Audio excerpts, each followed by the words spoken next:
All right. Hello, hello. Oh, What is on? Did you just put a shirt and tie on?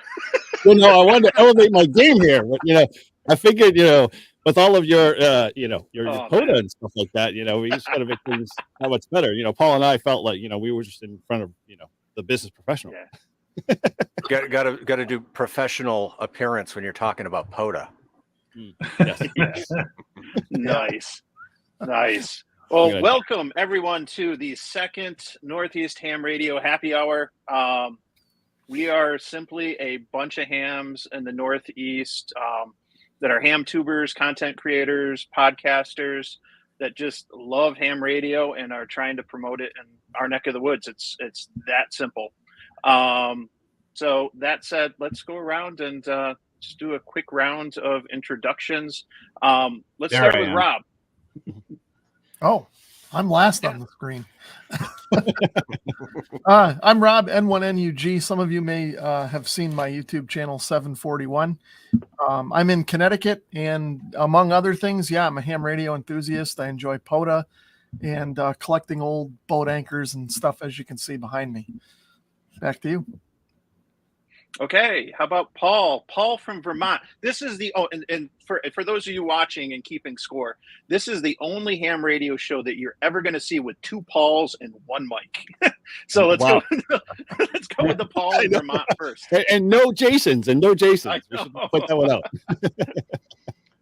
Paul, AA1SU from Vermont. I'm actually the section manager in Vermont, and I also enjoy collecting old boat anchors and playing around with them, see how they work. And I had visions of creating an AM station one day, and I still haven't done it.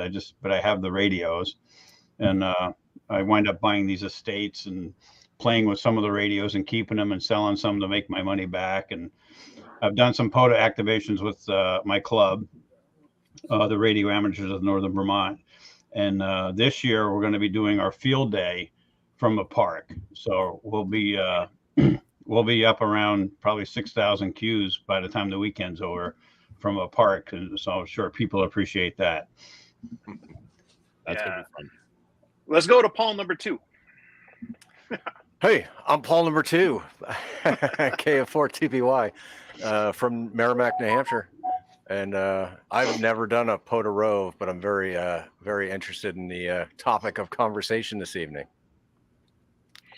Gotcha. And now it's time to strip. Great job. You're going to get us all demonetized. I know.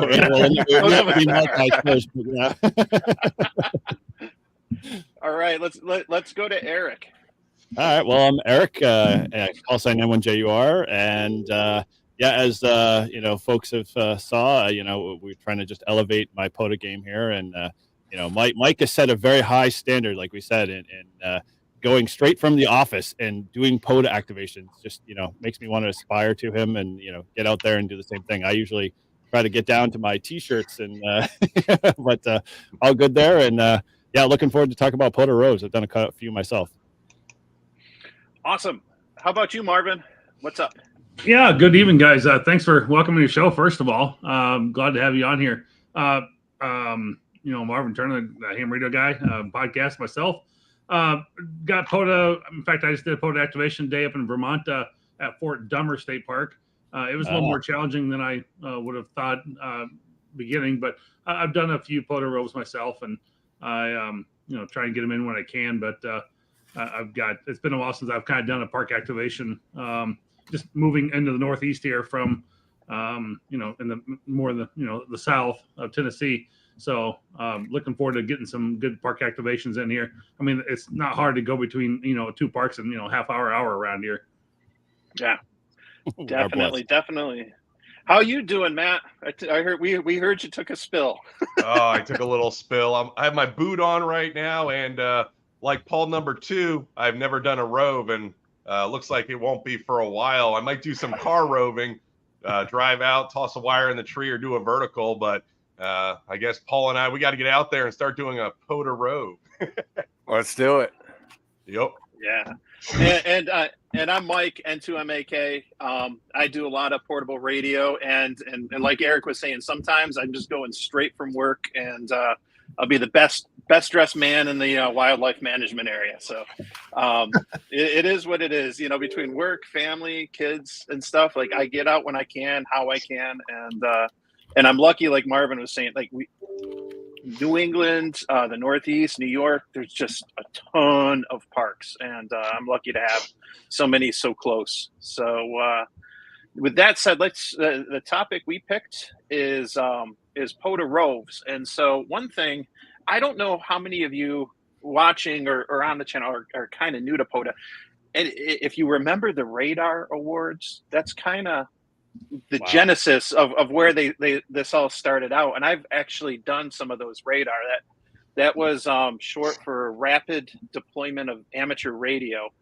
And that the caveat with the Radar Awards was you needed to switch between particular park references, and it had to be a certain distance, and that distance depended on if you were on foot, on bike, or in an automobile. Yep. And that is no longer the Radar program, I guess, still exists, or at least it did when POTA stopped doing the awards for it, but they switched to the Roves because at the end of the day, I guess what was more interesting to people was, you know, the multi-park Roves. And I know an odd thing with the Radar, I did one, and I think I did 5 parks, and I had to zigzag because they were close to each other. So I couldn't go in a logical order, like a straight line, because otherwise the distance would have been too short. And I was like within a mile, like when I did like one of them, because I went out of order. So it worked out well. But, you know, ultimately what we're talking about with the Roves, we're talking about getting out in the same UTC day and just hitting up multiple parks. And so I know a couple of you said that you haven't done them yet, but those who have, you got any memorable stories you want to share? Oh, I have plenty, I guess, but to circle back on your Rove piece, I never understood it, and I always fought against it a little bit in trying to, you know, fudge that factor, because if I recall right, didn't that distance increase as you got farther along each of those activations? I thought that the distance got a little bit bigger, or there was some caveat in it that, you know, always got to me, you know, just rubbed me the wrong way every time I did it. But my first radar I did, or Rove I did, was a Radar, and it happened to be actually the same set of parks that I did that were also later as a Rove I did with Todd, who isn't here tonight. But that was always, it's one of those things when you do it the first time, you think you've got it all down and you got all your I's dotted and T's crossed, but there's always something. It throws a wrench in the system. And for me, it was like I ran out of water by the 3rd park. And I was like, and of course, it was in the middle of nowhere. It's all in the residential neighborhoods and stuff like that. So that I had to veer off a good 35 minutes to go get water to come back. And I'm like, do I do it or just tough it out? Yeah, there's I jokingly say like that these Roves, like when you're doing the multi-park ones, you and there's a lot of planning that goes into it, and that's kind of probably one of the things we should discuss, especially be helpful for those that haven't done it. But this always takes longer. I jokingly say it's like fish sticks. They always take longer than the directions say. Like you put fish sticks in the oven or French fries in the oven. Like, I don't care what it says, it's always going to take longer than you plan for. There's always something that comes up. That is for sure. Yeah, I there's not really a set list, I guess I could say, that you could give to somebody. I would just say do a lot of planning, then step away from it, and then come back to it a couple hours later, because you are going to be, you know, too deep in the weeds a lot of times when you plan all the way through from A to Z, and you're always going to miss something. I you know, like I said, water was a big thing for me. I'm trying to think what other stuff I forgot. But yeah, I'm sure we'll come to dive into it. But yeah, yeah, no, antennas, yes. Well, not this one, but yes, I am very you know, unfortunate, I have to say, for getting antennas are always a big important thing for me. I've even gone off and forgotten a microphone before. I've had a 991A. I was going to take it with me on a trip, and we were getting knocked out a couple of parks, and we get to the first one, start to pull it up. I was like, "Where's my phone?" crap. It's a separate completely little bag in my box. I didn't bring box with me. It's like, we don't need the box. We'll bring everything we need. We got everything. And just totally forgot the microphone. I was like, well, that blew that whole trip out of the water. So yeah, it's one of those things I would say you don't necessarily need a checklist, but I think it does have it is helpful to have like a little bit of a card or something with you, even if you just laminate and stick in your visor. Hey, I've got X, Y, Z. You know, it's good to have those things with you because inevitably you're going to forget something along the way almost every time. Yeah. Especially if I you're prefer the tattoo. Yeah, well, I prefer the tattoo. As my last video to South Carolina, I said I'm going to get one on my forehead. So the tattoo for antennas might actually be more beneficial. At least I can see it in the mirror. I'll just put it backwards, so it's only visible to the folks that can see it. In 2016, I have a tattoo gun, so just let me know. In 2016, I did national parks on the air quite a bit, and I was able to do it on my lunch break, a couple of parks up in Vermont. And I took a battery with me and shot a dipole up in the air, and I was able to run 100 watts for about an hour or so each time. One time I forgot the battery, and I was like, what do I do now? Well, there were jumper cables in the van, and this delivery van I had, and I just ran jumper cables over to the power cord for the battery. And I might have, did I leave the engine running? I don't think I even left the engine running to keep it charged up, but that's how I got around that. Wow. That's ingenuity. That's ingenuity right there. Yeah. So I've only done 2 roves myself, both on the motorcycle. And the first one that I went out on, I planned everything out ahead of time. I planned my route. I knew how much time I had. I had all my gear. I didn't forget anything that time. It was great. And I went out and I got to the first park. And the area I was targeting was the north side of the Quabbin. And there were a couple of never activateds up there at the time. This was like 2 years ago, I think. And so I hit the first park. It went well. And then I went to find the second park. It was a state forest, and I can't remember the name of it now. And I had looked it up on the map. I knew right where to go. And I start going down this dirt road, which on a regular street motorcycle isn't the easiest thing, but I've got dirt bike experience, so I was able to go carefully. And I get down to where the entrance is, and it's just a gate in the middle of the woods. And I'm thinking, okay, this is fine. So I get off the motorcycle, and within 30 seconds, I had mosquitoes like eating my flesh. So I gave up on that one. I said, no, because there was no open area, nothing. It was just a wood state forest. This was the only way I could get in. So I gave up on that one and then went and did a second park instead of the 3 that I had planned. But yeah, so even when you do have everything planned, sometimes things like that come up that just you don't think of. Lots of deep. My gosh, if they attacked you, did they could haul you away? Almost. I was starting to, get off the ground, and I'm like, nah, I can't stay here. And if I had a car, you could go in the car and kind of hide from everything, but I had nothing to hide in. So, it was a beautiful June day, and they were hungry. So I said, this isn't worth it. Yeah, we've in my kit that I usually carry, and I have what we call the fake spring kit. And before we get an actual spring summer of New England here, and in my spring summer kit, I have like the deep bombs, like the big giant, like I can't remember what they're called. Todd brought me onto them, but basically they're just a small little battery powered or USB charge that basically has the thing. You just set it down on the desk and it works flawlessly. So like when you go into those deep woods, I just put like 4 of them around me in this like circular presence. Yeah, that's it. Perfect. Yes, exactly. Thermocell's great. Thermocells, yeah, awesome. Those things are great. Awesome. They're the best thing to use when you're out doing that. There's only one activation I can really think of that I had one. I was down in Florida. We were down there for hamcation, and went to a couple different parks.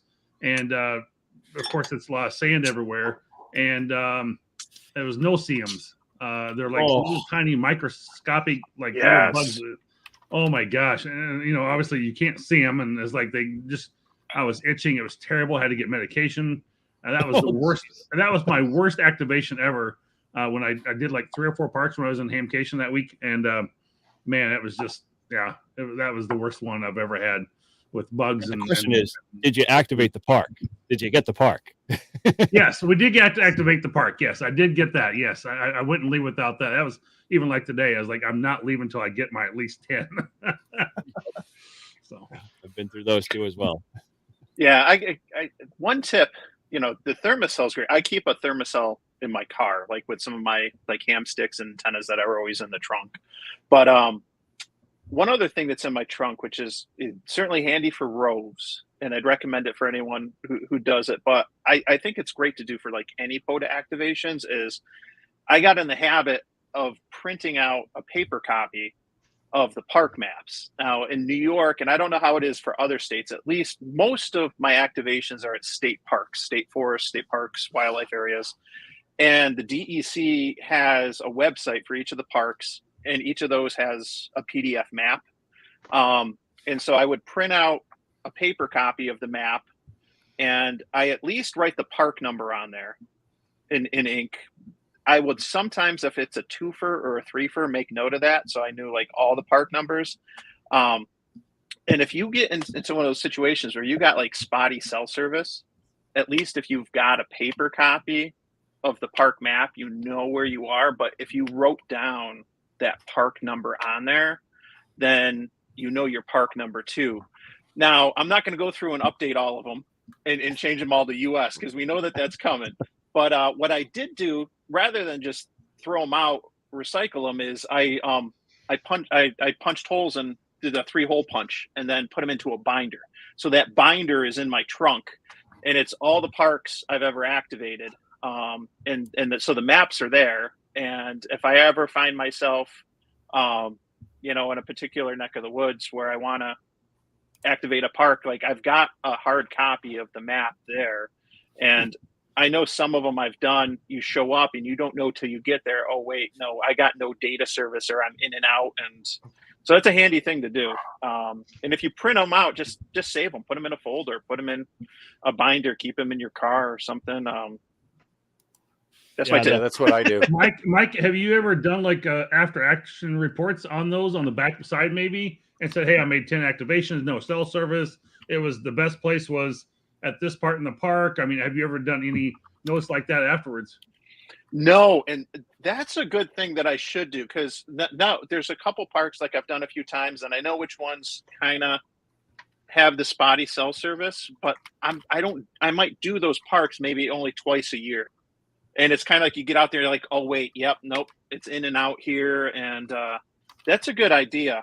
And I think Lou, who has a channel, Hiking and Hammond, he did a video in the last month about a POTA wiki, where you can go in and kind of make notes on some of the parks and stuff like that. And something like that would be helpful for others too, you know, to let them know, hey, Yeah, there's no cell service, or there's only room for 2 cars to park on the side of the road, or whatever the conditions are. So So whatever happened to the whole like parks database used to have or they were developing that component where there was going to be like kind of a bulleted list of things in the park description, of like, you need to walk in or to drive in. Did they ever like, capitalize on that or continue to build on that? Because I don't think I heard anything much around that. I'm not sure. I don't know. Yeah, because that's where ultimately I think that would be the best place for that information, because in essence you're going to be doing some recon, checking out the parks and stuff. So having it there as a kind of this is my 411 on what you want to do when you're at the park is kind of a golden nugget to have. Yeah.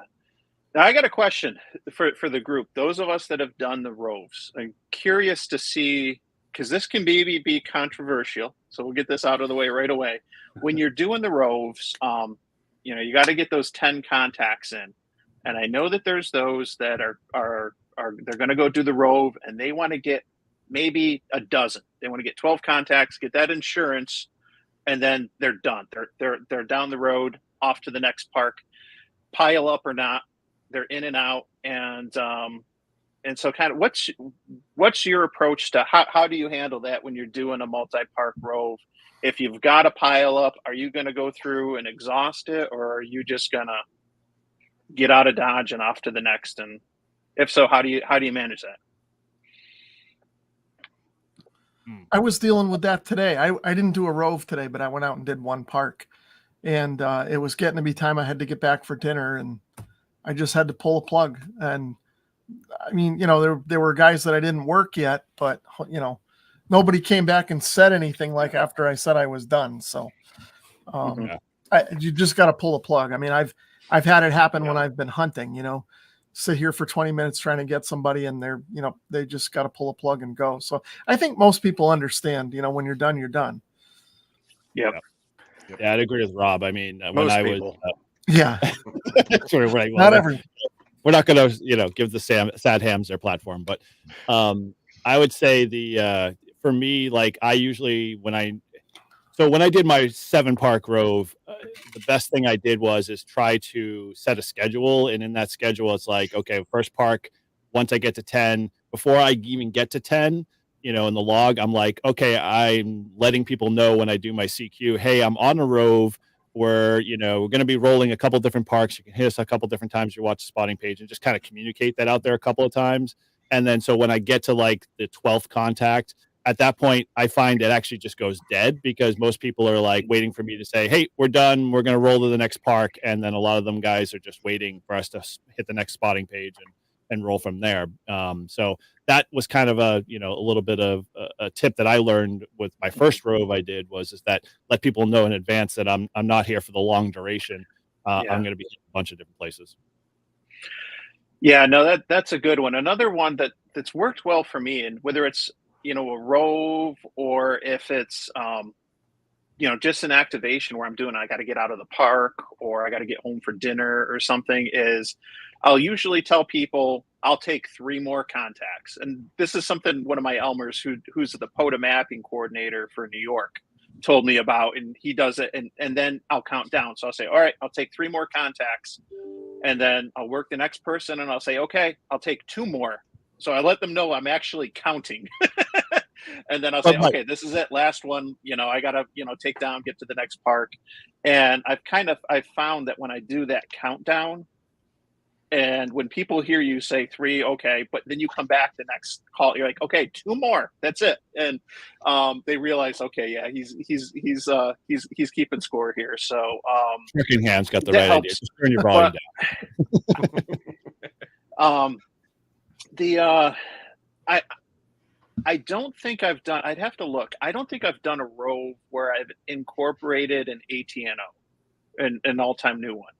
I know when I've gone out to do ATNOs, like it's a brand new park, it's never been activated, I try to make sure that I'm there for a while and I'm at least on 20 and 40 to give people regionally or across the country like an opportunity to work it.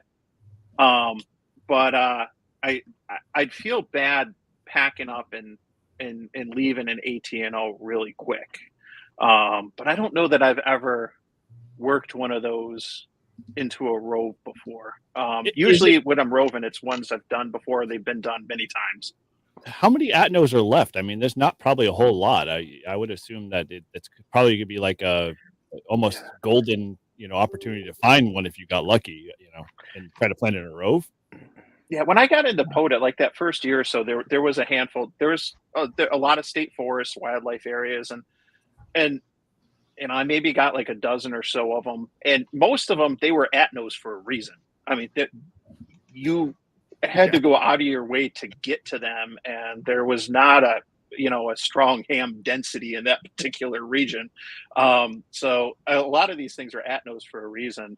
They added a bunch back in the fall. I got one on my way back from a work trip, and I thought about trying to work 2 ATNOs in roving and picking up 2, but I ended up staying and I worked 20, 40, and 10 to just try to give as many people an opportunity. And when I got a tech that hunted me on 10 meters, he was like so grateful that I was activating and it was an ATNO on 10 meters.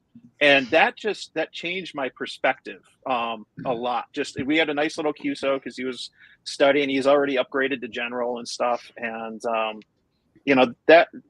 that kind of changed my outlook, a little bit there when you're doing some of those new ones or those very unique or rare parks. Give people an opportunity to get them. Yeah, I think when we did our 7 Rove park, Todd and I, we just got really super lucky because it was all up on the coast. And so we just stayed on 10 meters from the first park all the way pretty much until 10 meters died, which is like into the 5th or 6th park. And so it was just like like 10 meters just was just super busy the whole entire time. And it just happened to work out with that. You know, we were just getting a lot of Europe from the beach. So, you know, we were just, you know, dependent on, you know, them. We tell them, you know, we're gone, you know, in 10 minutes, and they'd be like, okay, we'll catch you at the next park. And it was just literally this kind of like, hey, we already got you at this park. We'll get you at the next one. And lo and behold, they were in the log in the second one. So, you know, it was pretty easy, almost, you know, kind of a no-brainer to be able to just stay on one band. But yeah, I haven't done a Rove where I've done more than one band, I think.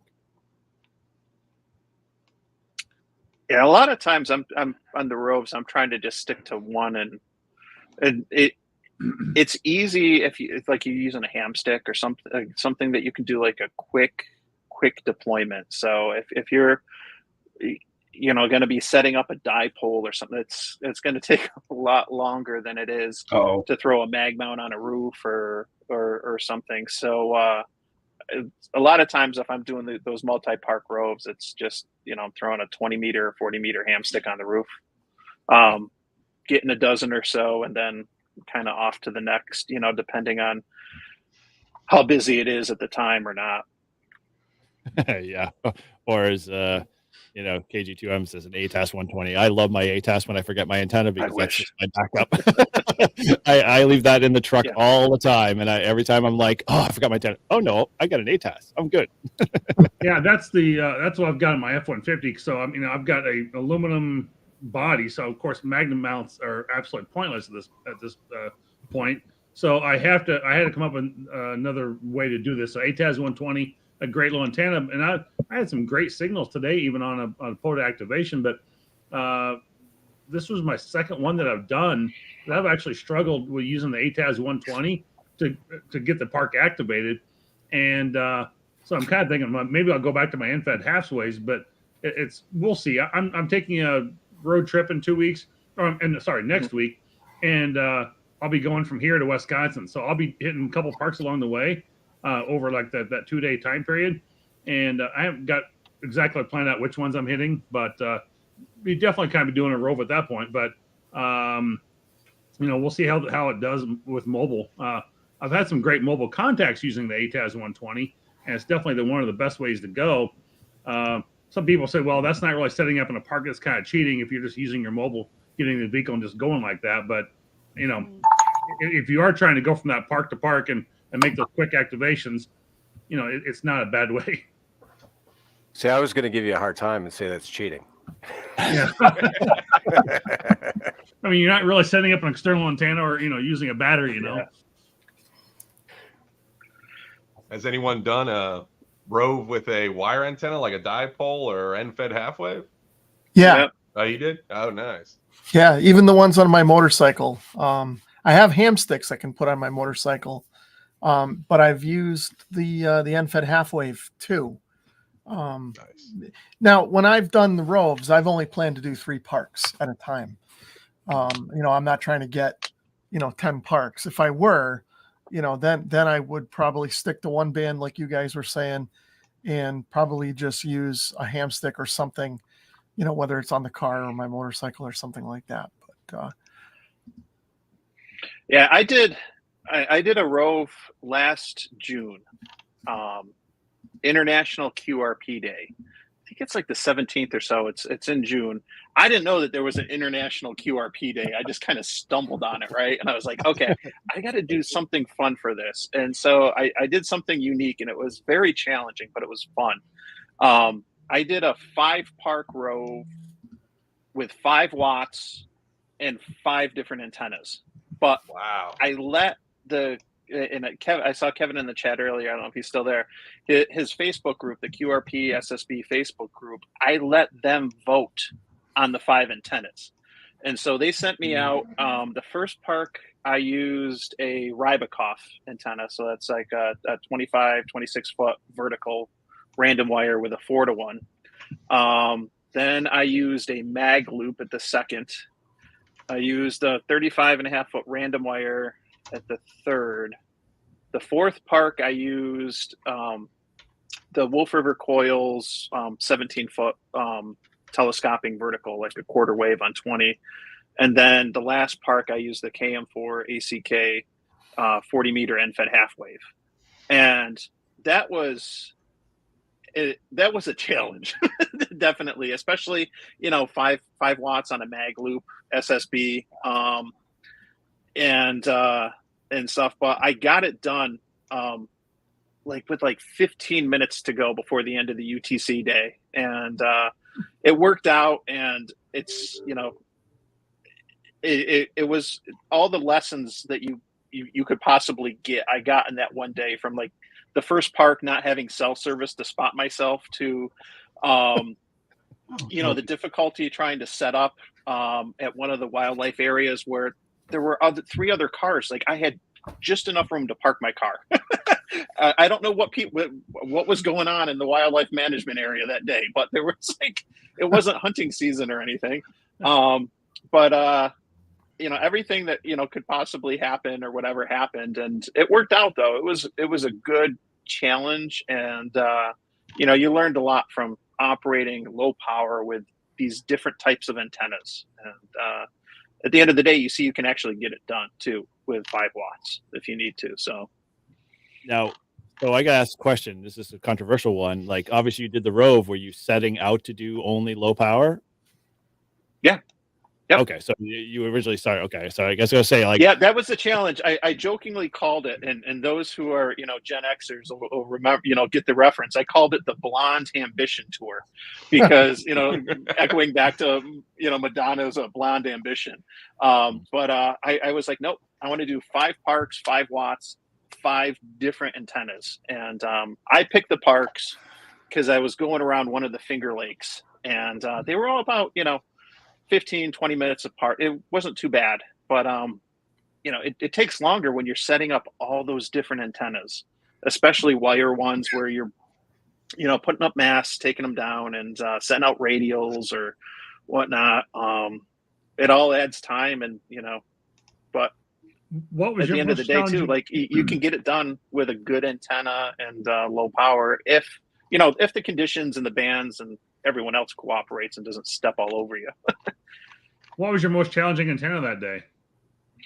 I struggled with I think that the mag loop was tough, because I'm good with it. I've had an Alex loop for going on 3 years, and I'm decent tuning it, but I struggled with the mag loop a little bit because I had to rely more on 40 meters than 20 when I used it at that point to get enough contacts. And mag loops, if you've ever used them, they're much better performers on the higher bands than the lower ones. And if you go to something like 40 meters on the mag loop, you only get a very narrow bandwidth that you can use. Very quiet.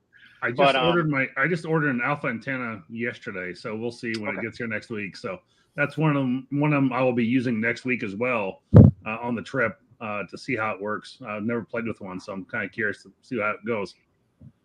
Yeah, I had trouble on 20 meters that day. I wasn't doing as well, and the first antenna I used was the Rybakoff, which that would be a 3/8 wave on 20 meters, and it should have a lot of gain and a nice lower takeoff angle.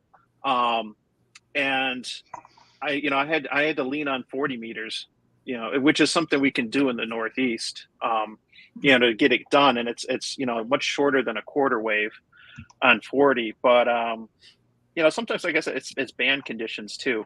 And I wasn't getting out there that well. And I can't remember if it was a contest day or what. I don't check the conditions usually when I go out. I just go out when I can. Yeah.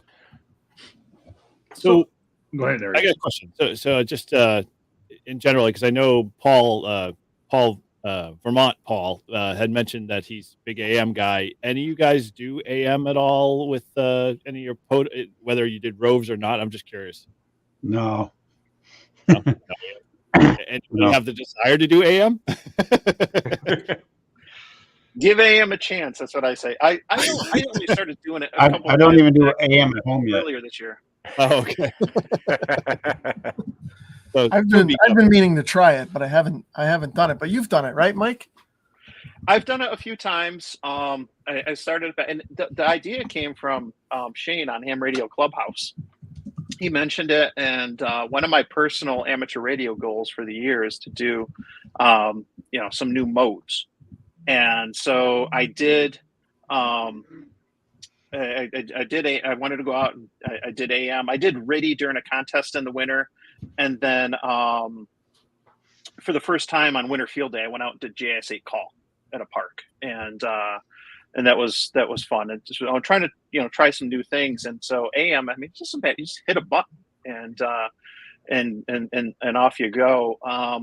But a lot of my roves are QRP with the 705. And the 705 is only going to push out, I think when I looked at it, 2.5 watts on AM if you have a battery.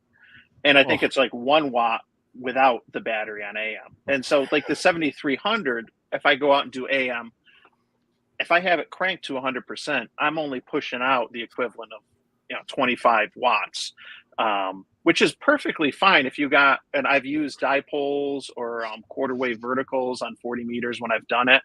And it's usually in the evening, and that's worked out fine. But it's definitely, it's a challenge trying to find enough space, like especially on 40 in the evening.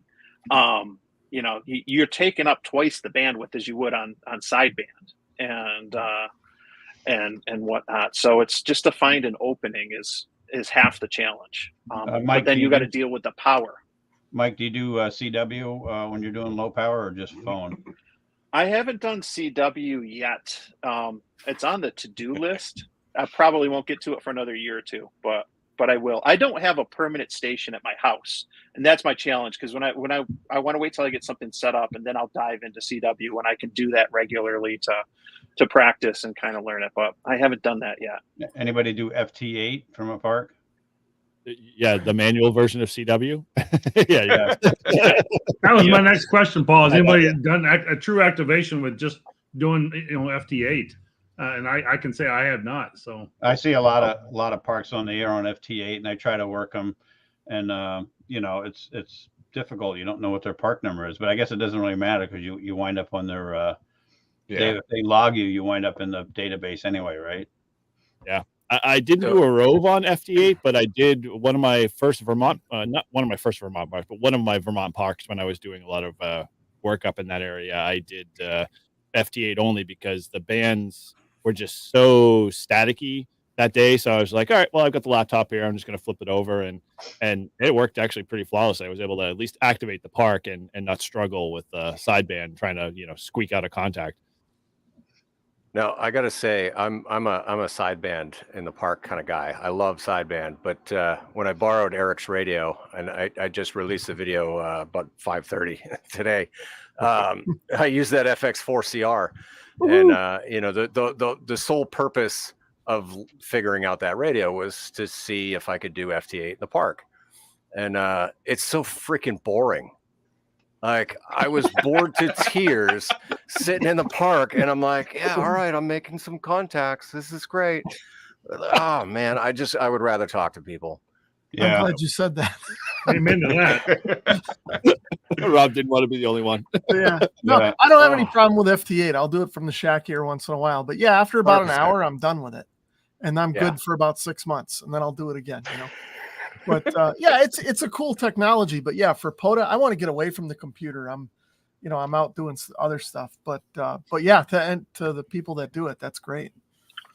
Yeah, one of the times I'll do it is and soccer season's coming up, so I'll be doing more FT8.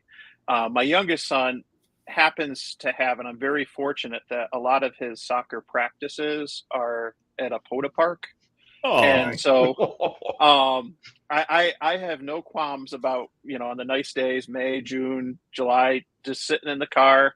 And that's I'll take him to soccer practice, no problem. Yep, I told him, I'm like, I'll bring Jake this Saturday morning, and boom, put a ham stick on the roof, just real quick. I don't want to take up too much space where setting up. I don't want to get in the way of everyone. Everyone's already looking anyway, but I'll do FT8 there, and and I'll sit there with my coffee and just to do something where I I'm not being loud, I'm not being obnoxious, I'm not taking up space, and it's it's got its utilities, but I like talking with people, like a lot of people do. So You mean you're not screaming whiskey six again? Whiskey six again? Yes. Yeah, it's kind of one of the, everyone's different. There's some people that'll go out to parks and they want to fly the flag and the POTA flag and brochures and the banner and everything. And I've always kind of been because a lot of us are introverted at heart. Like, I don't want anyone to bother me because I don't want to have to talk to real people. I'd rather talk on the mic and not in person. Don't want to leave there litter. Yeah, I don't want to attract too much attention, but it is what it is. I got a curiosity question. You guys kind of touched on it a little bit earlier, but when I'm out in a park, I like to do longer activations because I like to, I'll rag chew with certain DX stations and stuff.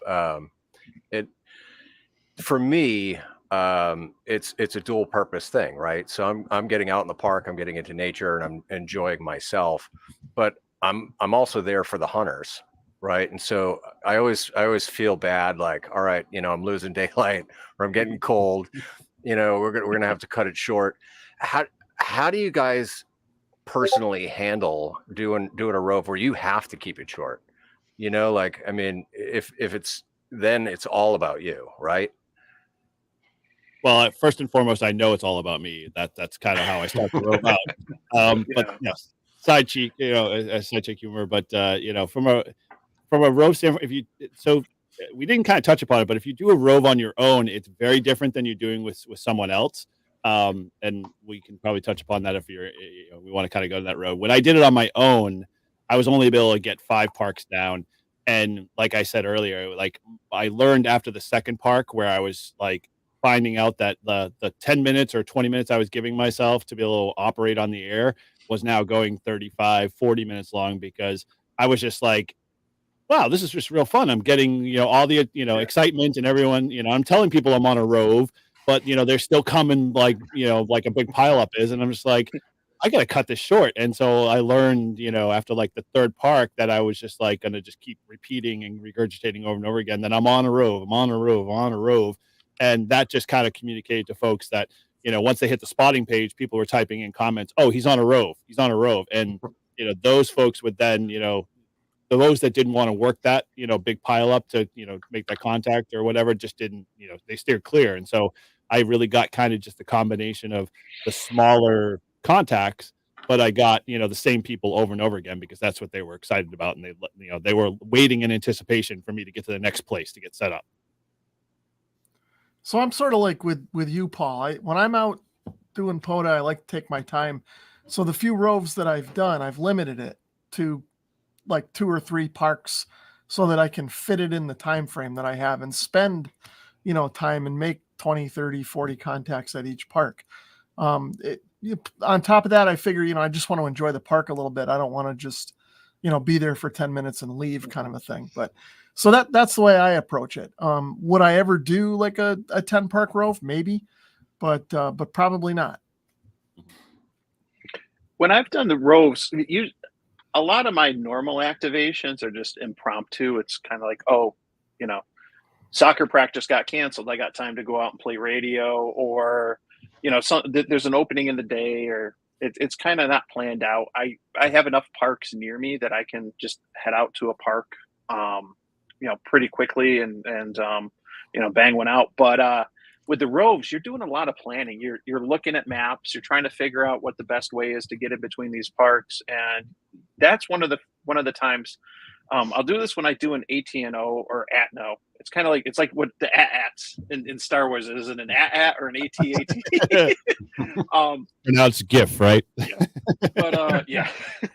So I will schedule the activations on the POTA website where you Wow. go in and you can schedule it in advance. And I'll put in the description, that this is part of a 5-park, I'm roving between these following parks, and I'll have a little bit of time. So those who are, serious hunters who are going through and they're looking in advance to see what activations are scheduled, they'll see that. And I'll usually try to I'll post something like that on social media, whether it's the POTA Facebook site or, my Twitter or something, and say, hey, listen, I'm doing this 5-park rove, tomorrow afternoon. So at least people know that you are roving and that you're probably going to be quick in between and stuff, but at least give people that heads up in advance so they know to look for you if they want to get that new park. But at the same time that, you're hitting up multiple locations, you're traveling, you can't be there forever. Yeah. Now, here's a question. Has anybody done a dual rove where you're doing it with another person? Yes. Okay. And would you prefer to do the dual rove or your, rove on your own? Which is your preference? It's fun when you got somebody in the car with you. Right. We did a rove, W2 MVP and I, kind of around the south shore of Lake Ontario during one of the POTA Support Your Parks weekends. I think it was like a spring one, like a year or so ago. And we hit up, I can't remember, it was 3 or 5 different parks. And we had a great time. It was nice to have somebody in the car, but if you've ever done multiple activations, it takes twice as long, or you get half as many contacts, depending on how you look at it, and stuff. Okay. But I like going out, with people. I've done it with my son. That we only did 2 or 3 parks that one time. Whatever the lowest threshold was for radar, for him, which was like a 2 or 3 parks. We did it on one of the Support Your Parks weekends, which I think tends to be a popular time to do these big roves is around the Support Your Parks weekends. But it's nice to have somebody with you, but it takes longer. Funny you say that, because like you mentioned the time length gets longer. I would say it's a little different from my perspective, because when I went with Todd, we did a 7-park. We were aiming for 10, and we had planned it all out from the bottom of Massachusetts all the way up to Maine, up pretty much Route 1. So if you ever get a chance to look at the Google at the POTA maps, if you follow that whole entire coastline from Hampton Beach State Park all the way straight up to Kittery, there's about 10 parks there. And so we set out, and I have to say 2 things. One, if whoever you take with you on the rove, make sure if they are a ham, that you guys split the duties. That's like the biggest thing. So like Todd was always on the antenna, I was on the radio, getting everything set up. Then we both sat down, did our logs, and we're ready and running off. The other piece of that is that we knew all of our 10 parks that we were doing, so we created pre-logs in Hammers for all of them. So we just boom, boom, boom right through. So we didn't have to spend any time setting them up. But once we got to literally we started at 8:30 in the morning on a Friday, and by the second park we were already we hit 10, tear down, get in the truck, drive to the next one, set back up, and we were up and running in like 8.5 minutes. It was probably about 10 minutes total for the trip time between parks. And once we were back up and running, Todd was just doing his thing, I was doing my thing. We didn't talk to each other, and then we just sat down on the bench. And one thing I bought, it's been on my channel in the past, and I've done some shorts on it, is get a splitter, get a mic splitter, and then that way each of you have your own mic. And then there's no passing the mic. There's no oh, hold on a sec. It's just and you got to play off each other, because a lot of times Todd will get the call the first time, and then I'll follow after. And so you just kind of build this rapport, and you kind of feel it all out, which is made the whole process. By the time we got to the 5th park, it was only new time. And we're like, this is awesome. We're at the 5th park. And then that's what happened, is we hit the wall at that point, and we hit the wall hard, because we brought some snacks, because that's what I kind of planned for, but they just weren't enough to put us over the edge, and we'd already ran out of water, and we're like, oh man, we got 3-4 more parks, and then we're like, 2 o'clock rolls around, and you just start to slow down. So it's a marathon when you build a rove, but the same time, you know, you just know that your schedule is going to slide on you, no matter how many people you've got with you. Now, you talked about the passing the mic, and the one thing I've wondered, do you guys always pass the mic, or do you do like take turns where you'll do 10 and then he'll do 10, that kind of a thing? And what do you find better? I got my own opinion on that, but anybody else want to throw in? Always pass the mic. So I haven't really done it through a row, but I've done it where just my buddy and I used to go out. We'd go on a Saturday, we'd go hit a park, and we'd make the contacts, and we've done it both ways. It's one of those things. It's like he'll make 13 contacts, and I've got all of a sudden the lights just turn on, and I've got like 25 contacts now. So then he wants to try and make a few more contacts too. And I think it's better we just try and instead of doing, hey, dual operator, I've got another operator for you, and then all right, now go to the next contact, and it's like, all right, now I'm holding the mic, and he's all right, now I got a second operator. He's going to operate. It's easier for them to make 10 contacts, and I make my 10 contacts and just move on and be done, versus trying to do that dual operator thing back and forth. It just takes too much time. Okay. So here's my 2 cents on it. The 10 and 10 scenario, at least for me, and again, you run your activation the way you run your activation. That's the way you kind of stand with it. But when you do the 10 and 10, you actually, based off of my calculations and some of the rough numbers that I put together, if you're in a Rove scenario, that, you know, adds an additional between 10 and 15 more minutes to your overall, you know, activation time, you know, because what ends up happening is that when you're in the middle of that first 10, the bank conditions can change. You know, POTA hunters forget that there's a second activation at the same park and just assume that it's not part of the same, you know, kind of dual rove. And so what ends up happening is that you end up losing a lot of those extra people you get. So the mic connector part worked flawlessly, especially when you just have 2 mics, because the other person just brings their radio as a spare backup, and then and a couple of spare batteries, and then you just really only bring in radio, battery, antenna, and you know, you go off and do your own thing, set the mics up and go. And it's really just efficient from my standpoint to say, you know, hey, I've got another operator, pay attention, you know, here it is. And then by the time you find that a lot of hunters realize that it's a Rove and you've stated that it's a Rove, they'll catch on that they're just automatically going to expect that second hunter or second activators.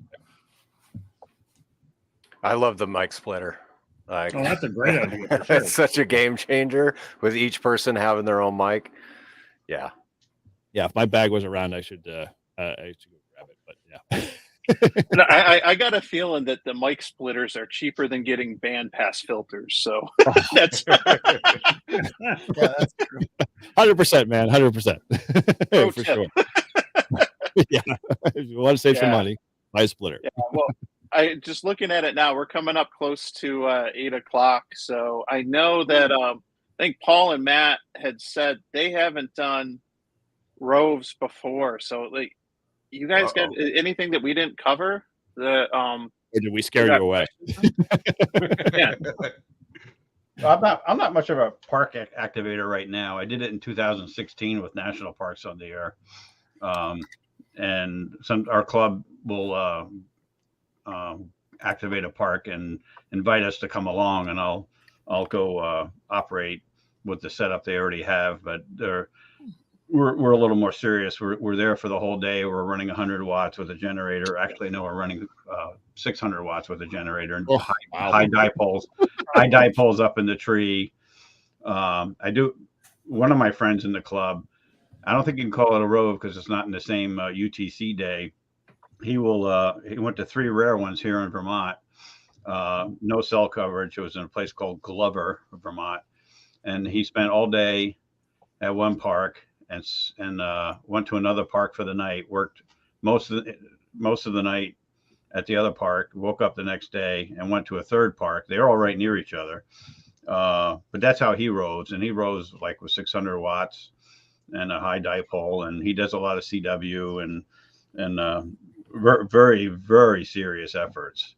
But I haven't done a whole lot with it lately. But like I said, our club is going to be activating a park for field day because we kind of got kicked out of our old location because it's under construction.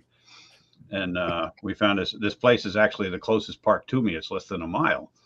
So, and I've actually activated with the park there before, with the club there before. So we're kind of looking forward to that. I don't know if it's going to get us more contacts for field day, but we do pretty good anyway because we just won 2 alpha for the whole country for 2 alpha for field day. Field day royalty, guys. So it might bring us some more. I'm not sure how we're going to call CQ. I'm in the CW tent all night. I don't think I'm going to be messing around with sending the park number, but the phone guys are probably going to have to pass it out once in a while. Mm-hmm. Oh, very cool. Yeah, Matt, Paul. Awesome. What about you, Matt? You got any last like questions? Paul number 2. We like to chat a lot, so I like to get as many contacts as possible. So when some people come back in, I don't want to leave them hanging. You know, I stay there. Like Paul said, enjoy nature, sit there, relax, and you know, get 40, 50, 100 contacts in a day. But I don't know, I'll have to try this roving idea out the planet and at least do a 3-park rove in the future and potentially make a video and say, hey, look, you can do it with a wire antenna. Might be a challenge. Hey, Matt, you are coming up to NeHR, so there's at least 3 parks on the way up to NeHR. Yes. Have no problem hitting. Oh, we did a national park after NeHR one time. Oh, yeah. Well, why is that drink? I'm trying to remember which one that one is. Oh, man, it's escaping me. Look that one up. But anyway, I can't remember. I think it's on my YouTube channel. Nice. Awesome. So what does everybody got coming up next? Let's start with you, Eric. I was going to say, Paul, you want to throw in your 2 cents as I cut you off? No, it's all good. You know, so I'll be coming back from Florida during NeHR. So Matt, we'll have to link up after NeHR, and we'll go. You know, we'll plan it simple. We'll do a 3-parker. You got it. You newbies. Yeah. Then we get time to talk to people. Yeah. Very cool. All right. Well, I guess for me, I just a couple of things been going on. I've been putting a quick video series together on Ham Alert. So any of those guys that feel like they're traditional newbies with Ham Alert and want to kind of leverage the power of Ham Alert and you know, trying to nab those worked all states or those rare atnos that you want to get on the list, or maybe you're working a couple of hunters in a specific area. I'll be coming out with a couple more videos along the way, on how to use and leverage some of the advanced features in Ham Alert. And I just released another video on my trip down to South Carolina, which was a blast. We hit our infamous, K-Murder Buc-ee's. If you can see this in my glass, there we go. I turned it this way. So I got my, official Buc-ee's glass. So I'm kind of excited. I got to sample the beef jerky and I think I got my daughter hooked. So I'm going to have to fly down again to buy more beef jerky. So if anybody knows how to ship that up very quickly, just, reach out to me at n1jur.nh@gmail.com. But yeah, so that's all I got. Gotcha. How about you, Marvin? Like I said, I'm taking off this next week, heading to Wisconsin. Got some property over there. I'll be getting a couple park activations while I'm there. Trying the 705 with a new mag loop. Obviously, a night or two of hotel stay along the way. And I want to see how that's going to work doing some FT8, especially using the iPad. It can interface with the 705 for doing WSJTX. So I'm really kind of looking to try that out. And I've got a video coming out on the new Rig Expert Shackmaster 500 power supply here. So that should be coming out. Just released the podcast yesterday as well. One I do every 2 weeks. So video should be out the next day or two here, though. Yeah, guys, we'll throw the links in the chat there. So if you want to, show some love, feel free to head over there. Yeah. How about you, Matt? Me, I'm going to be doing a video on how to spot yourself when there is no cell service. So I'm going to work on that. And another one is setting up a wire antenna in the pitch black, and best ways to do that tactfully and being able to get it out of the tree without really being able to see it. No, not using night vision would be cool, but Yeah. I mean, I got to spend all my money on radios, not night vision, like all of us. So that's what's coming out in the future. Obviously, heading up to Near Fest at the end of April. I wish the dates were better, but it is what it is. Sounds good. How about you, Rob? Well, I wish I could make it to Near Fest, but I got to work those 2 days. Normally, if it was on the Saturday, I'd be up there, but not this time. Hopefully in the fall, it'll be back on Friday and Saturday. Other than that, I don't really plan ahead. So I'm not sure what's coming up. You guys will be just as surprised as I am when you see it.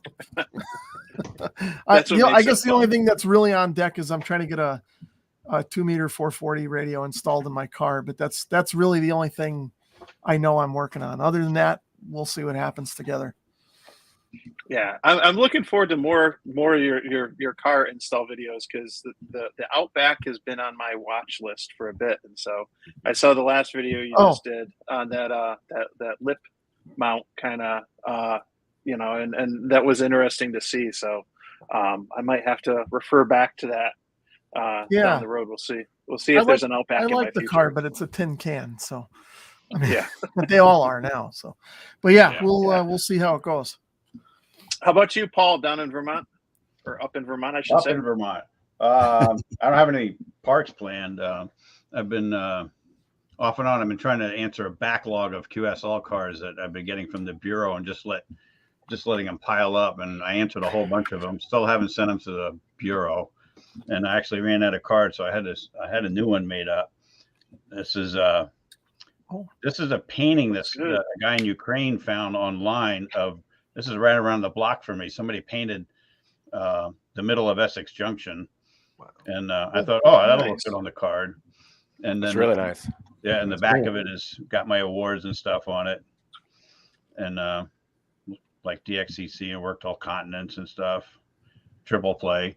So I kind of took a couple weeks off from that while the cards were on order, and I got to get back into that and answering them and getting them out to the Bureau.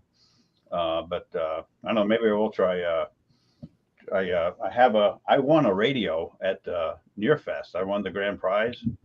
And somebody wins radios? How is that People possible? win those things. I won it twice. The grand prize at Near Fest. The FT891, the little one, because it was under $500, and Mr. Mike was trying to keep it under $500. Haven't opened the box yet, but maybe I'll get that open one of these days, and maybe I'll take it to a park. And I noticed, Eric, I think you use one in your park activations, and you have the guardrails on it, right? Of the 891, or yeah. I portable had zero. 2 sets of rails. I had the portable zeros. I had 3D printed ones that just basically disintegrated on a trip, and so I bought the metal ones, and those things rock. Oh, so yeah, maybe I will try to do a more serious effort with that, because it does sound like a lot of fun.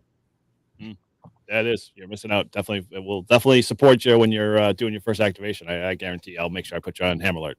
All right. Nice. How about you, Paul? Well, so let's see. I've also got a backlog of QSL cards to send off to the Bureau, but I got some video footage that I got to edit. I'm really bad at the video editing thing. So I just got the FX4CR video up, and I went out, but yesterday I got another 160 contacts out of the park. So I'm just under 500, halfway to my kilo. And then April 8th is the total solar eclipse. So we're going up to Pittsburgh so that we can be in the total blackout zone. And I'm gonna make it a science fair thing for my son. He's 13. We're just moving out of the public school into homeschool, and so I'm gonna bring the radio and temperature sensors and different things, and try and track the solar eclipse and how it affects the radio and everything else. And then the third week of April, I'll be driving down to Florida, going to New Smyrna Beach for the week. The wife is going to enjoy some toes in the sand time and I'm gonna activate some parks and hopefully get down to Cape Canaveral. But yeah, it should be a lot of fun. I'm going to be in Woodsville, New Hampshire for the eclipse. My sister has nice. a place there, so yeah, maybe we'll try 6 meters or something. I don't know. I'm going to be in my house, and it's coming right over my house. Wow. Oh, that's No right. kidding. Yeah. It's coming right over me too. It's Yeah. supposed to be nuts out here in Gonna be going Rochester. It's 3,000 miles an hour. I'm going to be getting toilet paper and bread. Sorry. Oh, and I will be. I was out at this store today, and like there's like this onslaught now of all these craft beers that have like eclipse themes because like Western New York, Buffalo, Rochester, like we're kind of right in that path, and it's hilarious. And But, I forgot to mention I will be at Nearfest. Oh, cool. Okay. Sweet. Both Meet up. days. I'm planning both days. I think they're kicking us out early on Friday, right? Yeah. 2 o'clock. Screw up. Anyway, I'll get off my soapbox. Yeah. I will be out playing radio in the eclipse. I just don't know exactly where yet. I haven't thought that far ahead. Kind of like Rob. Like I got a list of things I would like to do, but I'll get to them when I get to them. But I do have 2 antenna builds coming up I got to do because I did buy the Reliance 9-to-1. And I got that sitting there. I just got to put a wire on the thing and get it in the air. And I should have arriving very soon the new Poseidon from Coffee and Ham Radios, which is essentially a Ribacoff antenna. And I'm a big fan of the Ribacoff. I think it'll be neat to have something where it's kind of an all-in-one with the winder incorporated. So I'm looking forward to getting that on the air too. So I'll have 2 builds that hopefully are pretty straightforward and pretty simple coming up soon. So looking forward to playing with some new antennas and just getting out there and enjoying the nice weather that we've been fortunate to have up in the Northeast. Yes, it has not indeed. been a typical winter for sure. So Well, this ain't typical for you guys. Again, I moved here in December, so yeah. I blame the solar cycle. Oh, really? I prefer it. I like the solar cycle as it is. I don't want to be in the dark times. Yeah. And as far as radio goes on the eclipse day, I'm going to leave my radio on probably on 40 meters FT8, and it'll just report everything it sees. And so as the propagation changes, at least it'll go to wherever it goes. I can't think of it right now. So that'll be part of the research. I'll be contributing that way. Oh, very cool. Yeah. It'll just be monitoring. Cool. All right. Well, listen, I think we kind of gone over a few. I know, I think Josh, Ham Radio Crash Course, has probably started his live stream and stuff. So I want to thank everyone who joined us in the chat for watching. Thank everyone here on the stream for taking time out of the day on St. Patty's Day Eve. Hope everyone enjoys the weekend, and I don't have the ability to push a button, so I think that's up to you, Eric. But that would be me. But I had a blast with this. This was great. I'm looking forward to doing it again next month. absolutely. Yep, looking forward to it. Thanks, guys. All Hey, right. thank you. Yep, 7-3. thank you. Ron. Thanks. 7-3, everyone. 7-3, guys.